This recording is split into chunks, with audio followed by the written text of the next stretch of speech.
السلام علیکم، کیسے ہیں آپ سب؟ آئی ہوپ کہ آپ سب ٹھیک ہوں گے۔ آج میں آپ کے ساتھ شیئر کروں گی حضرت فاطمہ رضی اللہ عنہ کا رلا دینے والا واقعہ۔ تو چلیے ویڈیو کو سٹارٹ کرتے ہیں۔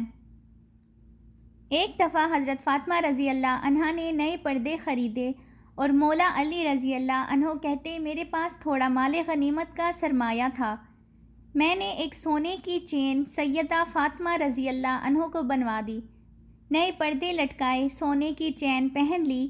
یہ سب تو ہر بیٹی کے لیے جائز ہے، گناہ نہیں ہے۔ ہر عورت ہر بیٹی کے لیے جائز ہے اللہ سبحانہ و تعالیٰ کی طرف سے۔ لیکن نبی پاک صلی اللہ علیہ وآلہ وسلم سیدہ فاطمہ رضی اللہ عنہ کے گھر تشریف لائیں۔ آپ صلی اللہ علیہ وآلہ وسلم نے پہلا قدم گھر کے اندر رکھا۔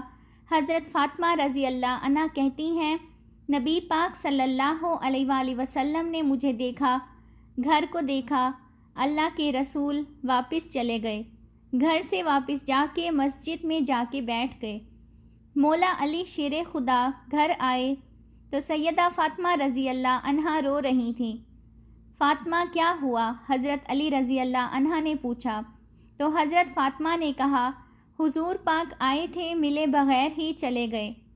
تو حضرت علی رضی اللہ عنہ فرماتے، مسجد میں داخل ہوا تو اس وقت نبی کریم صلی اللہ علیہ وآلہ وسلم کی آنکھوں میں بھی چمکتے ہوئے آنسو دیکھے۔ حضور صلی اللہ علیہ وآلہ وسلم فرمانے لگے، میری بیٹی ہو کے سونے پہنتی ہے۔ تو حضرت علی نے فرمایا، رسول اللہ، وہ تو میرے پاس کچھ پیسے تھے تو لا کے دے دیا۔ حضور صلی اللہ علیہ وآلہ وسلم نے اپنی امت کو بتایا کہ اگر میں بھی اپنی بیٹی کو سونا پہننے کی اجازت دے دیتا، اگرچہ جائز ہے، عورت جتنا مرضی سونا پہن لے اس کے لیے جائز ہے، لیکن حضور صلی اللہ علیہ وآلہ وسلم نے فرمایا، اگر میری بیٹی بھی پہن لیتی تو امت کی غریب بیٹیاں کس کے طریقے پر چلتی؟ وہ تو اپنے نصیبوں پہ رشک کرتی ہیں کہ اگر میں نے نہیں پہنا تو حضور صلی اللہ علیہ وآلہ وسلم کی بیٹی بھی نہیں پہنتی تھی، حضور پاک کی شہزادی بھی نہیں پہنتی تھی۔ سبحان اللہ۔